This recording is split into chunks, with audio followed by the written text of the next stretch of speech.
പരിശുദ്ധ പരമദിവ്യകാരുണ്യത്തിനെ, പരിശുദ്ധ പരമദിവ്യകാരുണ്യത്തിനെ, പരിശുദ്ധ പരമദിവ്യകാരുണ്യത്തിനെ. തിരുവചനം ധ്യാനിക്കുക. ലൂക്കാ സുവിശേഷൻ എഴുതിയ സുവിശേഷം 18-ാം അധ്യായം. ന്യായാധിപനും വിധവയും. ഭഗ്നാശരാകാതെ എപ്പോഴും പ്രാർത്ഥിക്കണം എന്ന് കാണിക്കാൻ യേശു അവരോട് ഒരു ഉപമ പറഞ്ഞു. ദൈവത്തെ ഭയപ്പെടുകയോ മനുഷ്യരെ മാനിക്കുകയോ ചെയ്യാത്ത ഒരു ന്യായാധിപൻ ഒരു പട്ടണത്തിൽ ഉണ്ടായിരുന്നു. ദൈവത്തെ ഭയപ്പെടുകയോ മനുഷ്യരെ മാനിക്കുകയോ ചെയ്യാത്ത ഒരു ന്യായാധിപൻ ഒരു പട്ടണത്തിൽ ഉണ്ടായിരുന്നു.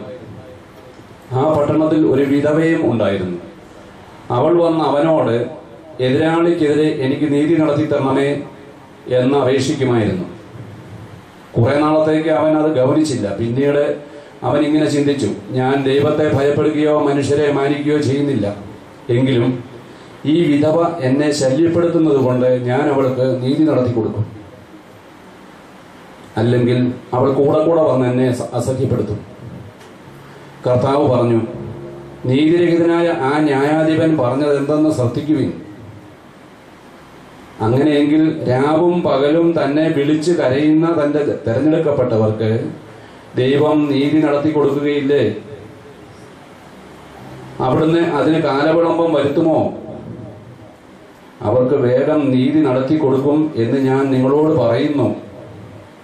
എങ്കിലും മനുഷ്യപുത്രൻ വരുമ്പോൾ ഭൂമിയിൽ വിശ്വാസം കണ്ടെത്തുമോ? ഹല്ലേലൂയ, ഹല്ലേലൂയ, ഹല്ലേലൂയ. ഈശോയെ നന്ദി, ഈശോയെ സ്തുതി, ഈശോയെ ആരാധന. ഒരു നിമിഷം കരങ്ങൾ ഉയർത്തി മാംസം ധരിച്ചു വന്ന വചനമായ ദൈവം ദിവികാരുണ്യനാഥന്റെ മുമ്പിലേക്ക് കരങ്ങൾ ഉയർത്തി കർത്താവ് ഈ വചനത്തിലൂടെ വെളിപ്പെടുത്തി തരുവാൻ ആഗ്രഹിക്കുന്ന കാര്യം എന്താണ്? അത് ഈ ബലഹീനനും ഭാവിയുമായ എന്നിലൂടെ ഒന്ന് വെളിപ്പെടുത്തി കിട്ടുവാൻ ഒന്ന് സ്തുതിച്ച് പ്രാർത്ഥിക്കാമോ? ഹല്ലേലൂയ, ഹല്ലേലൂയ. ഈശോയെ, ഈശോയെ, ഈശോയെ, ഈശോയെ, ഈശോയെ, ഈശോയെ, ഈശോയെ. ഹല്ലേലൂയ, ഹല്ലേലൂയ, ഹല്ലേലൂയ, ഹല്ലേലൂയ. ഈശോയെ, ഈശോയെ, ഈശോയെ,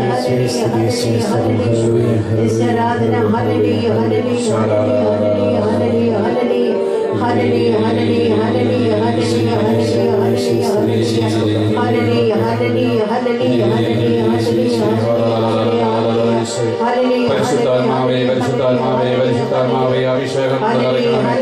വചനം മാംസമായി ഈശോയെ, വചനം മാംസം ധരിച്ചു വന്ന ഹല്ലേലൂയ, ഹല്ലേലൂയ. പരിശുദ്ധ അമ്മയോട് ചേർന്ന് സ്തുതിക്കുന്നു. ഹല്ലേലൂയ, ഹല്ലേലൂയ, ഹല്ലേലൂയ, ഹല്ലേലൂയ, ഹല്ലേലൂയ. ഈശോയെ, ഈശോയെ, ഈശോയെ, ഈശോയെ, ഹല്ലേലൂയ, ഹല്ലേലൂയ, ഹല്ലേലൂയ.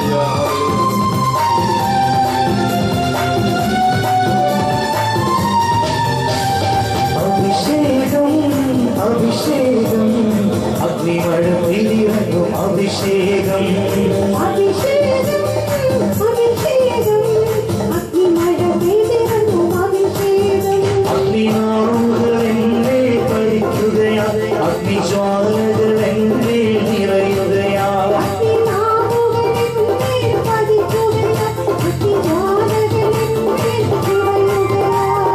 അഭിഷേകം, അഭിഷേകം അഗ്നിമഴ പെയ്തിറങ്ങും. അഭിഷേകം, അഭിഷേകം,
അഭിഷേകം അഭിഷേകം അഗ്നിമഴ പെയ്തിറങ്ങും അഭിഷേകം അഭിഷേകം അഭിഷേകം അഗ്നിമഴ പെയ്തിറങ്ങും അഭിഷേകം അഗ്നിനാവുകളെന്നെ പരിക്കുകയാൽ അഗ്നിജ്വാലകളെന്നെ നിറയുകയാൽ അഗ്നിനാവുകളെന്നെ പരിക്കുകയാൽ അഗ്നിജ്വാലകളെന്നെ നിറയുകയാൽ അഭിഷേകം അഭിഷേകം അഗ്നിമഴ പെയ്തിറങ്ങും അഭിഷേകം അഭിഷേകം അഭിഷേകം അഗ്നിമഴ പെയ്തിറങ്ങും അഭിഷേകം അഗ്നിജാലകളെന്നെ പരിക്കുകയാൽ അഗ്നിജ്വാലകളെന്നെ നിറയുകയാൽ അഗ്നിനാവുകളെന്നെ പരിക്കുകയാൽ അഗ്നിജ്വാലകളെന്നെ നിറയുകയാൽ അഗ്നിനാവുകളെന്നെ പരിക്കുകയാൽ അഗ്നിജ്വാലകളെന്നെ നിറയുകയാൽ അഗ്നിനാവുകളെന്നെ പരിക്കുകയാൽ അഗ്നിജ്വാലകളെന്നെ നിറയുകയാൽ അഗ്നിനാവുകളെന്നെ പരിക്കുകയാൽ അഗ്നിജ്വാലകളെന്നെ നിറയുകയാൽ. Praise the Lord. Praise the Lord. Hallelujah. Hallelujah. Hallelujah. Hallelujah. Hallelujah. Hallelujah. ഇരിക്കാം.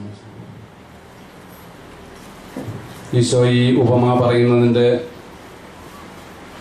ഉദ്ദേശം ആദ്യത്തെ വചനത്തിൽ തന്നെയുണ്ട്. ഭഗ്നാശരാകാതെ എപ്പോഴും പ്രാർത്ഥിക്കണം എന്ന് കാണിക്കാൻ യേശു അവരോട് ഒരു ഉപമ പറഞ്ഞു. പ്രാർത്ഥിച്ചിട്ട് പ്രാർത്ഥന തുടങ്ങിയിട്ട് ചില വിഷയങ്ങളിൽ ഒരുപാട് കാലമായി, പക്ഷേ ഫലം കണ്ട് തുടങ്ങിയിട്ടില്ല. കർത്താവ് പഠിപ്പിക്കുകയാണ്, ഭഗ്നാശരാകാതെ എപ്പോഴും പ്രാർത്ഥിക്കണം. ഈ പ്രാർത്ഥനയുടെ നീണ്ട കാലയളവിൽ കർത്താവ് സംസാരിക്കുവാൻ ആഗ്രഹിക്കുന്നുണ്ട്. കർത്താവ് തന്റെ ഹിതം വെളിപ്പെടുത്തുവാൻ ആഗ്രഹിക്കുന്നു എന്നാണ് ഇതിൽ നിന്ന് മനസ്സിലാക്കുക. ഒരു ന്യായാധിപനെ കുറിച്ച് കർത്താവ് പറയും. അതിശയം തോന്നുമെന്ന ഒരു ന്യായാധിപൻ. നമ്മൾ ചിന്തിച്ച് നോക്കിയാൽ നമുക്ക് അതിശയം തോന്നും, ഇത് ന്യായാധിപനാണോ എന്ന് ചിന്ത വരും. ദൈവത്തെ ഭയപ്പെടുകയോ മനുഷ്യരെ മാനിക്കുകയോ ചെയ്യാത്ത ഒരു ന്യായാധിപൻ എന്നാണ് കർത്താവ് പറയുക. ഇദ്ദേഹത്തിന് എങ്ങനെ ന്യായം വിസ്തരിക്കുവാൻ കഴിയും? ദൈവത്തെയും ഭയമില്ല, മനുഷ്യരെ മാനിക്കാത്ത ഒരാളെ ന്യായാധിപനായിട്ട് നിയമിച്ചിരിക്കുന്ന ഒരവസ്ഥ നമുക്കൊന്ന് ചിന്തിച്ച് നോക്കാം. നമ്മുടെ ദേശത്താണെങ്കിൽ എത്രമാത്രം മനോവ്യത അനുഭവിക്കും. അതുപോലൊരു നാട്ടിൽ ഒരു വിധവ ഉണ്ടായിരുന്നു എന്ന് ഈശോ പഠിപ്പിക്കുകയാണ്. ഇദ്ദേഹം ആർക്കാണ് നീതി നടത്തി കൊടുക്കുക? ഒരു പോസ്റ്റ് അലങ്കരിച്ചിരിക്കുന്ന ഒരു വ്യക്തിയായിട്ടാണ് എനിക്ക് തോന്നുന്നത്. സ്വയം ഞാൻ ഈ ദേശത്തെ ന്യായാധിപനാണെന്ന് സ്വയം ഏറ്റെടുത്തുകൊണ്ടിരിക്കുന്ന ഒരു ന്യായാധിപനാകാം. ഒരു ഉപമയാണ് കർത്താവ് പറയുക. ചില സത്യങ്ങൾ നമുക്ക് വെളിപ്പെടുത്തി തരുവാൻ വേണ്ടി ഉപമയായിട്ട് കർത്താവ് പറയുമ്പോൾ അതിൻ്റെ ആ അന്തസ്സത്തിലേക്കൊന്ന് കടന്നു പോവുകയാണ്. ആ പട്ടണത്തിൽ ഒരു വിധവയും ഉണ്ടായിരുന്നു. അവൾ വന്ന് അവനോട് എതിരാളിക്കെതിരെ എനിക്ക് നീതി നടത്തി തരണമേ എന്ന് അപേക്ഷിക്കുമായിരുന്നു. ആ വിധവയ്ക്ക് എതിരാളിയും ഉണ്ടായിരുന്നു. എന്നാൽ കേട്ട ഭാവം നടിക്കാതെ കൊണ്ട് കാലങ്ങൾ കടന്നുപോയി. എന്നാലും പിടിവിടുന്നില്ല ആ വിധവ. അവളെ വീണ്ടും വീണ്ടും ചെന്ന് ശല്യം ചെയ്യുന്നുവെന്നാണ് ഈശോ പഠിപ്പിക്കുന്നത്. അപ്പോൾ അവൻ ഇങ്ങനെ ചിന്തിച്ചു, ഞാൻ ദൈവത്തെ ഭയപ്പെടുകയോ മനുഷ്യരെ മാനിക്കുകയോ ചെയ്യുന്നില്ല. അവന് ചിന്തിക്കുവാനായിട്ട് ഈ വിധവ ഇടയാക്കുന്നു. വീണ്ടും വീണ്ടും ഒരു കാര്യത്തിന് വേണ്ടി അവൾ ചെന്നപ്പോൾ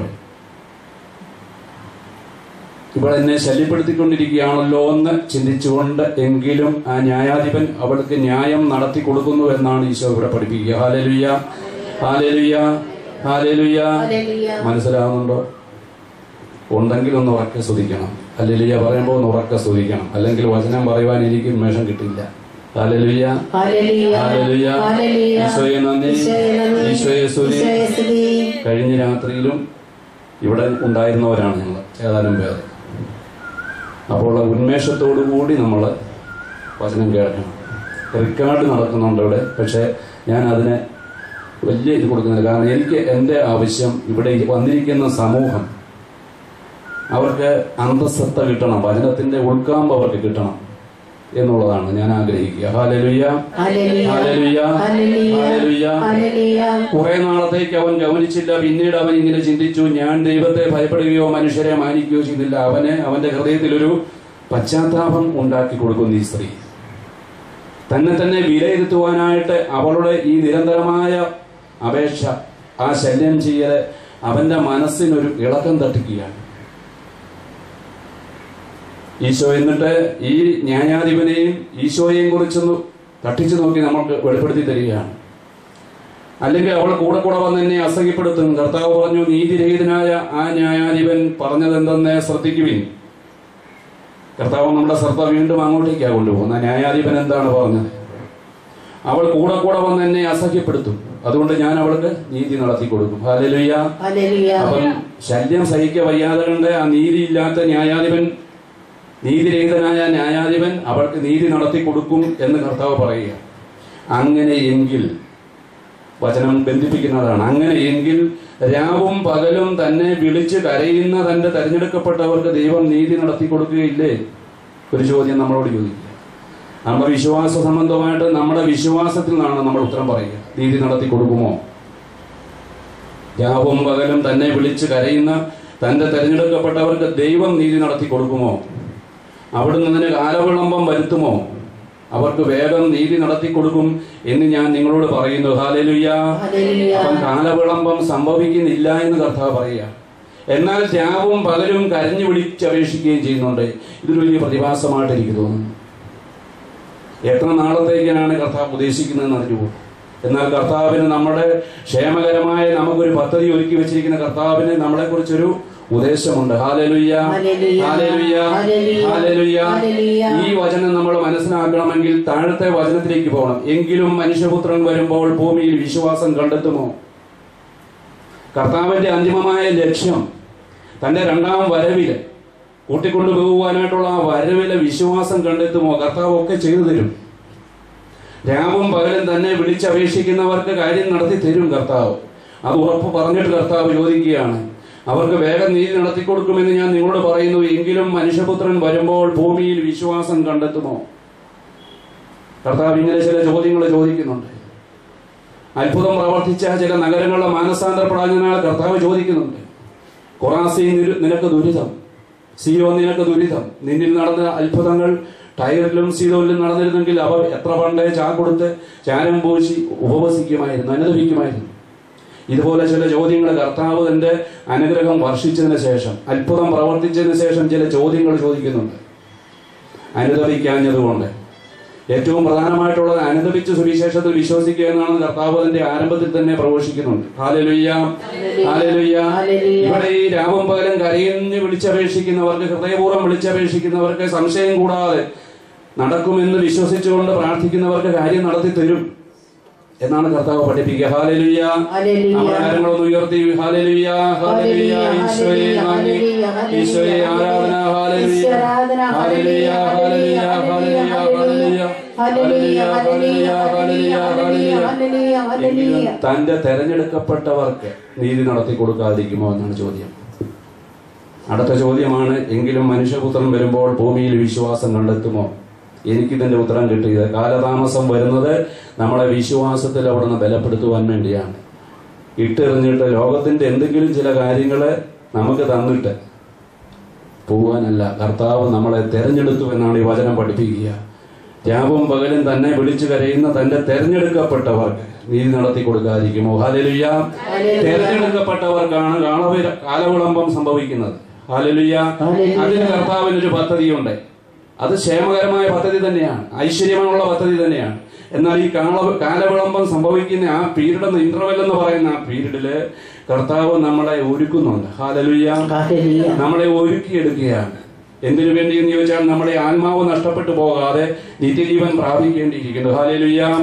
അവനിൽ വിശ്വസിക്കുന്ന ഒരുവനും നശിച്ചു പോകാൻ പാടില്ല. കർത്താവിൽ നമുക്ക് വിശ്വാസമുണ്ട്. എന്തിനു വേണ്ടിയാണ്? ചില കാര്യങ്ങൾ നേടിയെടുക്കുവാൻ വേണ്ടിയല്ല. നമ്മൾ ഒരുപാട് പ്രഘോഷിക്കാറുണ്ട്, കേൾക്കാറുണ്ട്. രക്തസ്രാവക്കാരത്തിൽ സ്ത്രീ സൗഖ്യം പ്രാപിച്ചു, ശരി തന്നെ.